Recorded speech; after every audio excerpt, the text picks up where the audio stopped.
আজিৰ পৰা ইলেকশ্যনৰ ৰিজাল্ট নোলোৱালৈকে এইটো গুৱাহাটী প্ৰেছ ক্লাবত এইটো সংৰক্ষিত হৈ থাকিব।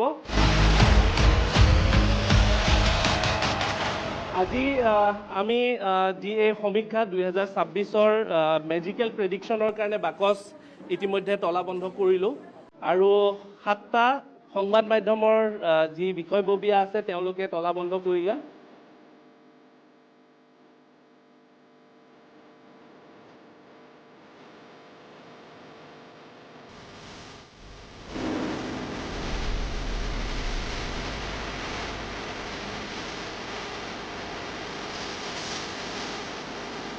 পুনৰ 100% শুদ্ধ প্ৰমাণিত হ'ল যাদু সম্ৰাট ডক্টৰ বিক্ৰমৰ মেজিকেল প্ৰেডিকশ্যন।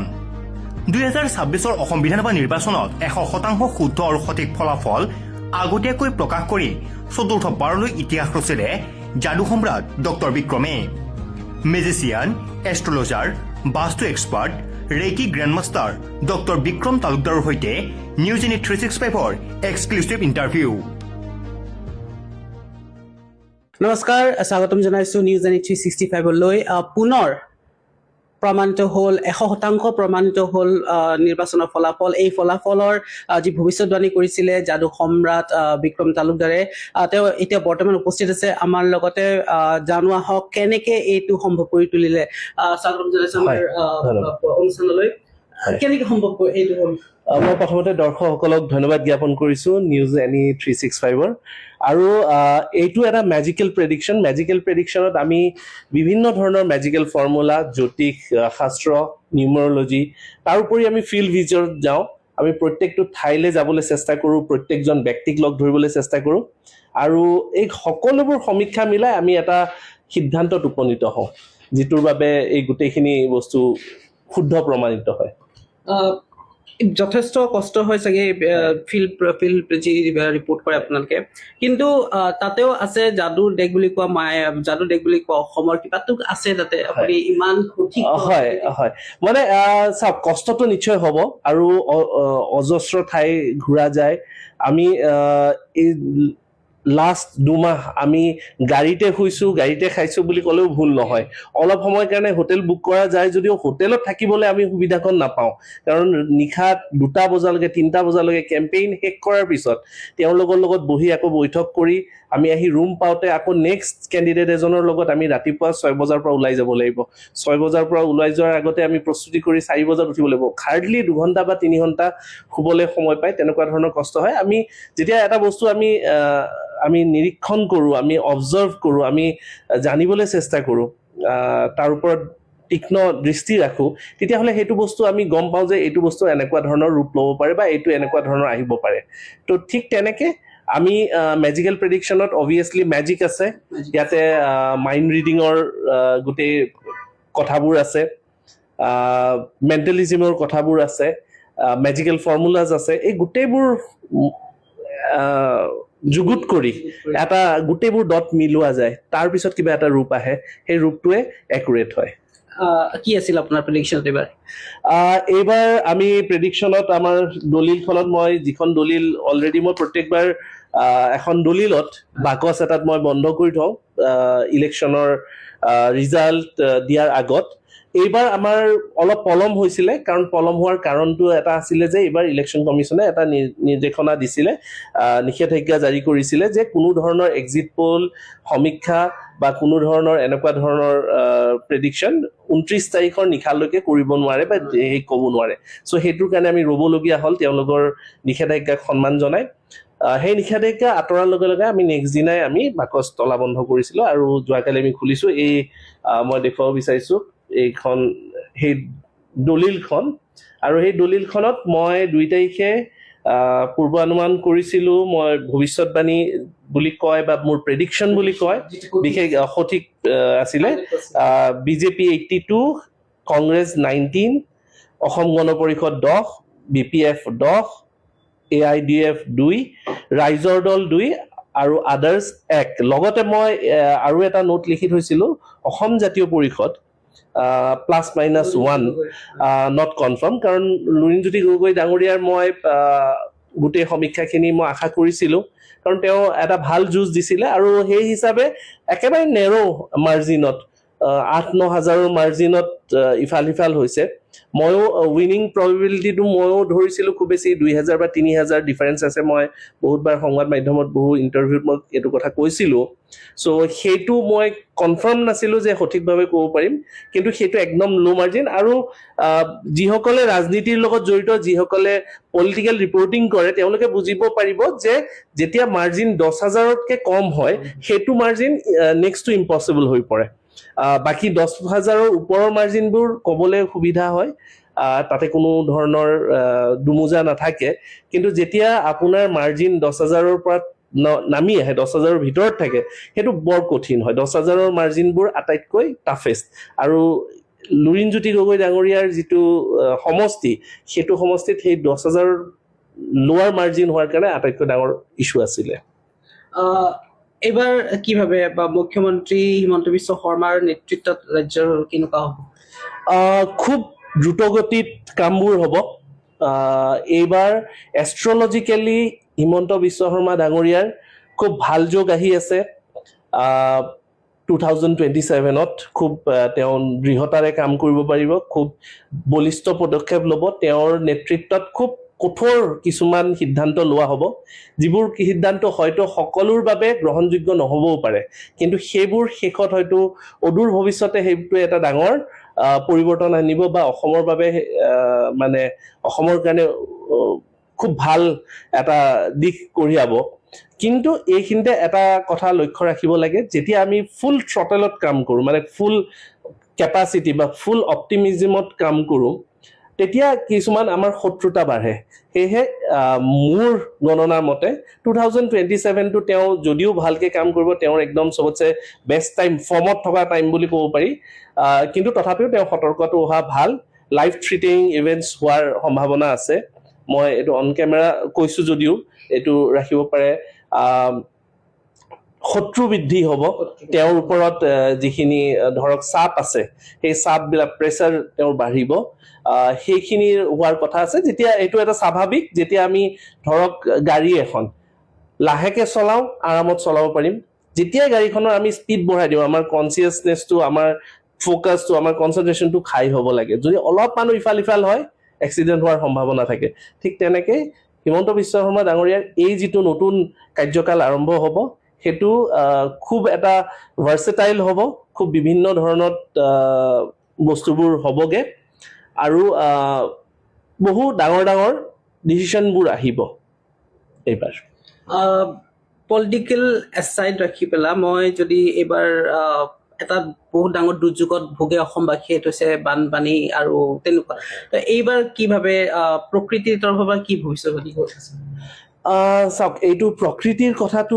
ভৱিষ্যতবাণী কৰাটো অত্যন্ত কঠিন হৈ পৰে কাৰণ ইয়াতে কোনো ধৰণৰ আমাৰ ৰেফাৰেঞ্চ পইণ্ট নাথাকে যে এইটো ৰেফাৰেঞ্চ পইণ্টত যেনেকৈ মানুহ এজনৰ আমি সোঁৱৰণিখন থাকে বা কুস্তিখন থাকে মানুহ এজনৰ এটা ব্লু প্ৰিণ্ট পোৱা যায় এটা ফুটপ্ৰিণ্ট পোৱা যায় বা গোটেই বস্তুটো আমি এটা চাব পাৰোঁ প্ৰকৃতিৰ বস্তুটো সেনেকুৱা নাথাকে যদিও আমি কেইটামান সৰু সুৰা ৰেফাৰেঞ্চ লৈ আমি এটা অনুমান কৰিব পাৰোঁ ভূমিকম্পৰ অনুমান এটা আছে আৰু এই মাহটোৰ ভিতৰতে হয়তো ভূমিকম্পৰ যিটো যোগ আছে এইখিনি সময় এই মাহটোত আটাইতকৈ বেছি আছে যদিও এই অহা 2 মাহ 3 মাহৰ ভিতৰত ভূমিকম্পৰ যোগ আছে বানপানী আছে গৰম এইবাৰ অতিমাত্ৰা বাঢ়িব যোৱাবাৰৰ ৰেকৰ্ড ভাঙিব আৰু আপুনি ৰেকৰ্ড ভাঙিব এইবাৰ ৰেকৰ্ড ভাঙিব গৰমে যিহেতু কিন্তু এইখিনি সময়লৈকে আমাৰ এনেকুৱা ফিল হৈ আছে যে বহুত ঠাণ্ডা যোৱাবাৰ এইখিনি সময়লৈকে এই মে'ৰ আৰম্ভণি সময়লৈকে আমি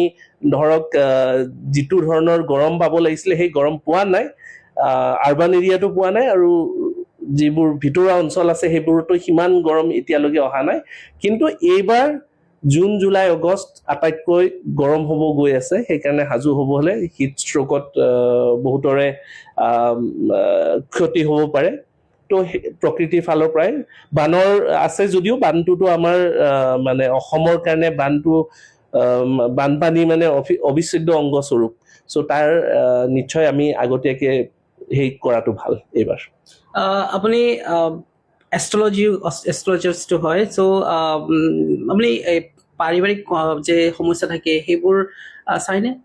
হয়, কৰিব পাৰিব নেকি? যিকোনো ধৰণৰ সমস্যা এষ্ট্ৰলজিকেলি সমাধান থাকে, সমিধান তাৰ ব্যৱহাৰ কৰিব পৰা যায়, তাক উপায় আছে। কিন্তু সেই উপায়বোৰ সঠিক সময়ত হ'ব লাগিব। যিকোনো এটা বেমাৰে বুলি ক'লো, যিকোনো এটা বেমাৰ আমি যদি সঠিক সময়ত সেই বেমাৰটোক ভেকচিনেট কৰোঁ, তেতিয়া সেই বেমাৰটোৰ পৰা, ফৰ এক্সাম্পল আমি পলিঅ'ৰ ভেকচিনেশ্যন কৰিছোঁ, তো মানুহজনে পলিঅ'ৰ পৰা হাত সাৰি থাকিব পাৰে। তো প্ৰথম ষ্টেপটোতো সেইটো হৈ গ'ল। দ্বিতীয় ষ্টেপটো, যদি ভেকচিনেশ্যন কৰা নাছিলোঁ, পিছলে সেই বেমাৰটো আহিছে, তাৰো আমি ট্ৰিটমেণ্ট কৰিব পৰা যায়। চ' বিভিন্ন স্তৰত, বিভিন্ন ষ্টেজত বিভিন্ন ধৰণৰ প্ৰতিকাৰ আছে, বেলেগ বেলেগ ধৰণৰ প্ৰতিকাৰ। চ' প্ৰত্যেকটো সমস্যাৰ কিবা নহয় কিবা এটাতো সমাধান এটা ওলাব। কিন্তু চাবিটো মিলিব লাগিব। আটাইতকৈ ডাঙৰ প্ৰব্লেম এষ্ট্ৰলজিত এইটোৱে হয়, যেনেকে তলাৰ এপাত চাবি থাকে, আমি এনেকুৱা নহয় যে তলাটো আমি ধৰক কিবা কাৰণত 10টা 12টা চাবি আমি ট্ৰাই কৰিলোঁ। কেতিয়াবা আপোনাৰ এনেকুৱা হ'ব পাৰে যে 10-12টা তলা আমি ট্ৰাই কৰিলোঁ, 10-12টা তলা ট্ৰাই কৰাৰ পিছত চাবিটো খোলা নাই বা তলাটো খোলা নাই। তো তাৰ মানে এইটো নুবুজে যে তলাটো নুখুলে কেতিয়াও, এইটো যে আমি সঠিক চাবি পাত পোৱা নাই, হয়নে? কেতিয়াবা এনেকুৱা হয়, আমি দৌৰাদৌৰিত এগুচা চাবি পাইছোঁ, তাৰ পৰা এটা ট্ৰাই কৰিছোঁ, 2টা ট্ৰাই কৰিছোঁ, 5টা ট্ৰাই কৰিলোঁ, কিন্তু এইটোতো নহয় যে আমি নুখুলোৱে। চ' প্ৰত্যেকটো সমস্যাৰে এটা থাকে, কিন্তু প্ৰপাৰ চাবি পাত, মানে প্ৰপাৰ চলিউশ্যনটো হ'ব পাৰে। যিমান ডাঙৰে সমস্যা নহওক, চলিউশ্যনটো একেবাৰে সৰু হ'ব পাৰে। মানে এই ঘৰটোতকে দৰ্জাখন সৰু, ৰেচিঅ'টো, দৰ্জাটোতকে লকটো আৰু সৰু, লকতকে চাবিপাত আৰু সৰু। তাৰমানে মই যদি এই ডাঙৰ ৰুমটোত সোমাব লাগে, মই সৰু চাবি এডাল হ'লেই হৈ যাব। তাৰমানে যিমান ডাঙৰে সমস্যা নহওক, উপায়টো সৰু হ'ব পাৰে। আপুনি খুব ব্যস্ততাৰ মাজত আমাক সময় দিছে, মই বেছি সময় নলওঁ, মাত্ৰ 2টা প্ৰশ্ন সুধিম যে আজিকালি ছায়েন্সৰ দিনত যুৱ প্ৰজন্মই এই এষ্ট্ৰলজি, এই ভৱিষ্যতবাণী বিশ্বাস কৰিব নিবিচাৰে। তো সেইহঁতৰ কাৰণে কি ক'ব, যে এইটো একচুৱেলি পাৰ্ট অফ ছায়েন্স হয়নে, এইবিলাক ছুপাৰষ্টিশ্যনছ হয়? নহয়, এইটো প্ৰথম বুজি পাব লাগিব যে হোৱাট ইজ ছায়েন্স। ছায়েন্সে যে কিবা এটা বস্তু ডিছক্ৰাইব কৰিলেই যে সেইটো হ'ব, আৰু ছায়েন্সৰ জন্ম কেতিয়া হৈছে, ছায়েন্স আহিছে কেতিয়াৰ পৰা, প্ৰথম কথাটো সেইটো বুজি পাব লাগিব। নৱপ্ৰজন্মই কিছুমান বস্তু বুজিবলৈ চেষ্টা কৰিব লাগিব, যিহেতুকে আমি এটা হাই টেক যুগত, এৰাত আছোঁ, য'ত আমি এটা ছুইচত চব কাম হয়, AI যুগত আছোঁ। তো অবভিয়াছলি যিটো বস্তু ছায়েন্সে ডেছক্ৰাইব কৰিব নোৱাৰে, অবভিয়াছলি মানাত অলপ কঠিন হ'ব নৱপ্ৰজন্ম। সেইটো একেবাৰে মানে 100% শুদ্ধ, বা সেইটো সেনেকুৱা হয়ও। কিন্তু কথাটো হ'ল, এটা বস্তু আমি এইটোও বুজি পাব লাগিব যে মই যদি দুটা কথা কওঁ, যে যেতিয়া টেলিস্কোপ ওলাইছে, আমি যদি টেলিস্কোপ ওলোৱাৰ এটা চন আছে, যেতিয়া টেলিস্কোপ মানে লেন্স যেতিয়া আৱিষ্কাৰ হৈছে, টেলিস্কোপ হৈছে, আমি খুব বেছি কিমান বছৰ আগলৈ যাম? 500 বছৰ, বা ধৰি ল'লো 800 বছৰ, 900 বছৰ ধৰি লওঁ। তাৰ আগতো কেমেৰা নাছিলে, লেন্স নাছিলে, টেলিস্কোপ নাছিলে, আৰু তাৰ পিছত কনফাৰ্ম কৰিছে যে ইমানটা গ্ৰহ আছে, এইটো গ্ৰহৰ ৰংটো এনেকুৱা হ'ব পাৰে। সেইটোতো এই 5 বছৰ আগত ক'লে যে মাৰ্চৰ ৰংটো এনেকুৱা, হয়নে? ছেটাৰ্ণত এডাল ৰিং থাকে, ছেটাৰ্ণটো ডাৰ্ক প্লেনেট, বৃহস্পতিৰ আকাৰটো বহুত ডাঙৰ, জুপিটাৰটো খুব ডাঙৰ, ঠিক আছে? চ' এনেকুৱা ধৰণৰ যিবোৰ কথা, সেই ডাটাবোৰ আমাৰ তাত কেতিয়া লিপিবদ্ধ হৈছে, সেই ছায়েন্সে কেতিয়া দিছে আমাক, কনফাৰ্ম কেতিয়া কৰিছে? ছায়েন্সে কনফাৰ্ম কৰিছে এই 300-400 বছৰ, বা 500 বছৰ, বা 800 বছৰ বুলিয়ে ধৰি লওঁ। কিন্তু আমাৰ শাস্ত্ৰত নৱগ্ৰহৰ পূজা কিমান দিনৰ পৰা হয়? 4000 বছৰ, 2000 বছৰ। নৱগ্ৰহৰ মন্দিৰ আছে, সেইবোৰ মন্দিৰ 1500 বছৰ, 2000 বছৰ। তাৰ যদি কাৰ্বন ডেটিং কৰে, তাৰ 2000 বছৰৰ আপুনি পাব। চাউথৰ ফালে গ'লে নৱগ্ৰহৰ দেৱতা আছে, সূৰ্য মন্দিৰ, বৃহস্পতিটো যে ডাঙৰ, ঠিক আছে? সেই বস্তুটো, ভূগোল শব্দটো, ভূটো যে গোল, ভূগোল শব্দটোতো বহুত আগতে ওলাইছে। তাৰমানে পৃথিৱীখন যে গোল, সেইটো ছায়েন্সে প্ৰুভ কৰোঁতে বহুত টাইম লাগিছে, হয়নে? চ' ছায়েন্সৰ বস্তুটো মই এটা সৰু এক্সাম্পলেৰে বুজাব বিচাৰিছোঁ। মোৰ এই ৰুমটোৰ ভিতৰত, বা এডোখৰ জেগাত মোৰ হাতত এটা চাকি আছে, আৰু সেই চাকিটো যদি আমি অলপ সময়ৰ কাৰণে ছায়েন্স বুলি ধৰি লওঁ, সেই চাকিটোৰ পোহৰত আমি নিৰ্দিষ্ট জেগাখিনিহে দেখিম, য'ত লৈ যাম। কিন্তু তাৰ মানে এইটো নুবুজায় যে সেই চাকিয়ে ঢুকি নোপোৱা জেগাত একো নাই। কথাটো হ'ল যে চাকিৰ পোহৰে পোহৰাব পৰা নাই, সেইটো অতি বিজ্ঞান নামেৰে থৈ দিছে। যিবিলাক পেৰানৰ্মেল চায়েন্স, পেৰানৰ্মেল এক্টিভিটি, অতি বিজ্ঞান এনেকুৱা নাম কৰি থৈছে, চুডো চায়েন্স এনেকুৱা ধৰণৰ বস্তুবিলাক কৰি থৈ দিছে। কিন্তু সেইবিলাকৰ ডেফিনেশ্যন আছে, সেইবিলাকৰো আছে। মই যেনেকে এইটো ক'লো, এইবোৰ আমি নিশ্চয় এবাৰ নিজকে স্বীকৃতি চাব লাগিব যে এইটো কেনেকে সম্ভৱ ইমান বছৰ আগত। এইটোতো ইটছ নট আ মাইথলজিকেল কথা। বুজাবৰ কাৰণে হয়তো মাইথলজিকেল যিবিলাক আমাৰ কাব্য আছে তাতে গ্ৰহবিলাকৰ নামকৰণ কৰা হৈছে, তেওঁলোকক কেৰেক্টাৰ, মানুহৰ নিচিনা কেৰেক্টাৰ দিয়া গৈছে যাতে বস্তুটো এক্সপ্লেইন কৰিব পাৰি যে অমুক ৰজা, অমুক খঙাল, শনি গ্ৰহ এনেকুৱা, অমুক গ্ৰহ ঠাণ্ডা, অমুক গ্ৰহ বেছি লাক্সাৰিয়াছ। তো হয়তো সেইটো এক্সপ্লেইন কৰিবৰ কাৰণে মানুহক ইজি ফৰ্মত বুজাবৰ কাৰণে ইউজ কৰা গৈছে। কিন্তু এটা কথা শুদ্ধ যে 4000 বছৰ ঋগ্বেদ, অজুৰ্বেদ, সামবেদত নৱগ্ৰহৰ কথা মেনশ্যন আছে, আৰু সেইটো লিপিবদ্ধ হোৱাৰ এটা তাৰিখ আছে, এটা সময় আছে, 4000, 5000 বছৰ, আৰু তাৰ ওপৰত পূজা চলি আছে। তো আমি এটা বস্তু বুজি পাব লাগিব যে এই বস্তুবোৰ যদি আছিল, সেই সময়ততো টেলিস্কোপ নাছিল, মানুহৰ চকুৱে ইমানটো ঢুকি নাপায়। তো অবভিয়াছলি কিবা এটা চ'ৰ্চ আছিল, কিবা এটা জ্ঞান আছিল। আৰু এই গোটেইখিনি হৈছে যেতিয়া আমাৰ নালান্দাখন জ্বলি ছাই হৈ গৈছিল, 6 মাহৰ কাৰণে জ্বলিছিলে। আপুনি ভাবক যে এটা লাইব্ৰেৰী যদি 6 মাহৰ কাৰণে জ্বলে, তাতে কিমান চ'ৰ্চ থাকিব লাগিব, কিমান কিতাপ থাকিব লাগিব, কিমান থাকিব লাগিব। আৰু সেইটোৱে আমাৰ কাৰণে বহু ক্ষতিকৰ কৰিছে। আৰু তাৰ পিছত ডাঙৰ ক্ষতিকৰটো কৰিছে যেতিয়া কলনাইজেশ্যন হৈছিলে, যেতিয়া মেকলে ইণ্ডিয়ান এডুকেশ্যন ছিষ্টেমটো ইম্প'জ কৰিছিলে, আৰু তাতে তেওঁলোকে ইংৰাজী কথাটো আনি তেওঁলোকে এটা হেৰি কৰিলে, য'ত আমাৰ গুৰুকুল বা আমাৰ শাস্ত্ৰ বা আমাৰ কথাবোৰ যেতিয়া পিছ পেলাই দিলে, সেই বস্তুটোৱে আমাৰ কাৰণে ডাঙৰ ক্ষতিকৰ। চ' সেই বস্তুখিনিও বুজি পাব লাগিব। যিবোৰ কথা গ্ৰেভিটি শব্দটো নিউটনে কেতিয়া দিছে, আৰু গুৰুত্বাকৰ্ষণ শব্দটো আমাৰ শাস্ত্ৰত কেতিয়া আছে, সেইটো বুজি পাব লাগিব। সেইটোতো আছে ন, সেইটোতো আমি এনেই কোৱা কথা নহয়, সেইটো আমি গুগল কৰিলে নিশ্চয় পাম, শাস্ত্ৰত পঢ়িলে গম। নিউটনে এটা সেইটোক এজ আ চায়েন্স ল বুলি যেতিয়া স্বীকৃতি পাইছে, সেইটো এটা নিশ্চয় তাৰিখ এটা আছে, 1800 ইমান চন। কিন্তু গুৰুত্বাকৰ্ষণ যিটো বল, সেই বলটোৰ কথা ক'ত ক'ত কেতিয়া কেতিয়া লিখা আছে। তাৰমানে সেই বস্তুটো হয়তো পেপাৰ আৰু যিটো আমি ছাবমিট কৰা প্ৰচিডিউৰ, সেইটো নিউটনে কৰিলে, কিন্তু তাৰ মানে এইটো নহয় যে সেইটোৰ এক্সিষ্টেঞ্চে নাছিলে। কথাটো হ'ল সেইটো। চ' তাৰ এক্সিষ্টেঞ্চ আছে, সেইখিনি আমি অলপ ডিপ মিনিং বুজি পাব লাগিব।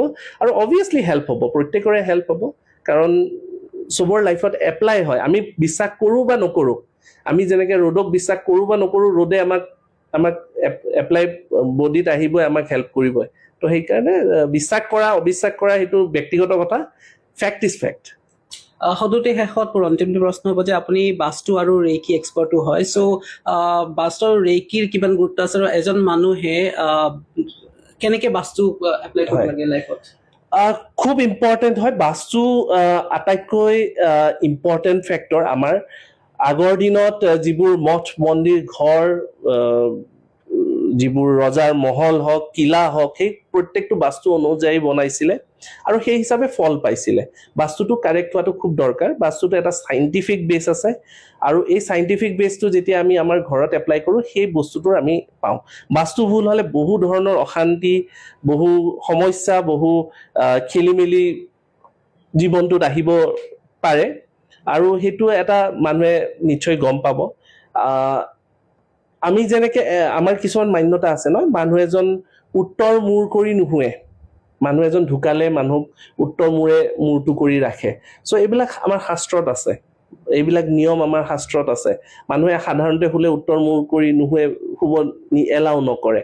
চ' এইবিলাক কিছুমান চাইণ্টিফিক ডেফিনেশ্যন আছে, চাইণ্টিফিক সেই আছে। কাৰণ সৰু এটা ইণ্টাৰভিউত মই সেইটো চাইণ্টিফিক এক্সপ্লেনেশ্যন কৰাটো সেই নহয়, কিন্তু 100% চাইণ্টিফিক বেছ আছে, আৰু মাইথলজিকেল এভিডেন্স আছে, স্পিৰিচুৱেল ইয়াৰ অৰ্থ আছে, আৰু আটাইতকৈ ডাঙৰ কথা ৰিজাল্ট অৰিয়েণ্টেড। কথাটো হ'ল শেষৰ কথা যিয়ে নাথাকক, ৰিজাল্ট অৰিয়েণ্টেড। মানে আপোনাৰ এটা বস্তু খাইছে, খাই পিনে ভোকটো মৰিছে, কথাটো মানে তাতে কথাটো এতিয়া সেই বস্তুটো কোনোবাই ডেছক্ৰাইব কৰিব পাৰিছে, নামাকৰণ কৰিব পাৰিছে, প্ৰচেছটো মানে চিম্প্লিফাই কৰিব পাৰিছে নোৱাৰিছেটো ডাঙৰ কথা।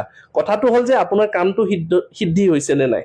চ' বাস্তু কৰিলে লাখ লাখ হাজাৰ হাজাৰ মানুহে তেওঁলোকৰ যিবিলাক দুখ কষ্ট অশান্তি ঘৰৰ পৰা আঁতৰাব পাৰিছে আজিৰ দিনত। আৰু এইটো আজি কৈ থকা কথা নহয়, 2000 চনৰ পৰা যেতিয়া মই কৈছো আজি এইটো ট্ৰেণ্ডত আহিছে। ধৰক 25 বছৰ 30 বছৰ লাগিছে ট্ৰেণ্ডত আহিবলৈ, মানুহে বুজিবলৈ।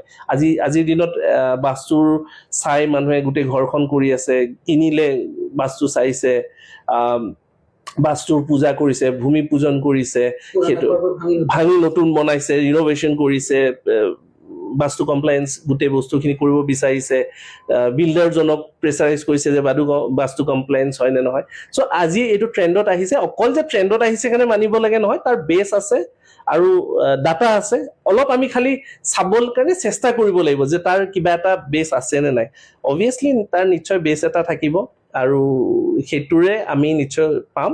আৰু এইখিনি মানি যদি কাৰোবাৰ সহায় হয়, কাৰোবাৰ ভাল হয়, জীৱনটো সুখী হয়, অশান্তিবোৰ আঁতৰে, সেইটো আটাইতকৈ ডাঙৰ কথা। সেইটো ডাঙৰ কথা। কিবা সঁচা হয় নে নহয়, বিশ্বাসযোগ্য হয় নে নহয়, সেইবোৰ এটা বেলেগ কথা। কিন্তু যদি আমাৰ লাইফটো ভাল হৈ আছে then it's good, something is good. ল'ৰা ছোৱালীজনী ঘৰত উন্নতি কৰিছে, হাজবেণ্ডৰ যদি ভাল, ঘৰখনত মিলা প্ৰীতি হৈছে, যদি আমি ফাইনেন্স ভালকে কৰিছো, আমাৰ উন্নতি হৈ আছে, গোটেইখিনি ঠিকে আছে, আমাৰ স্বাস্থ্য ভালে আছে, আমি যদি হেপী হৈ আছো লাইফত, সেইটোৱেতো লাইফৰ মেইন ফিলচফি। চ' যদি মই কিবা এটাক বিশ্বাস কৰি সেইখিনি পাইছো, তেতিয়াহ'লে নাথিং বেড আই থিংক। আপোনাৰ বহু মূল্যৱান সময়টি দিয়াৰ বাবে thank you very much. Thank you, sir. One লাইনৰ আমাৰ দৰ্শক কি ক'ব? খুব ভাল লাগিল আপোনালোক আজি অহাৰ বাবে। আৰু সমূহ নিউজ এনি 365ৰ যিসকল দৰ্শক আছে সকলোকে মই ধন্যবাদ জ্ঞাপন কৰিছো। আৰু আপোনালোকে নিশ্চয় চাই থাকিব নিউজ এনি 365।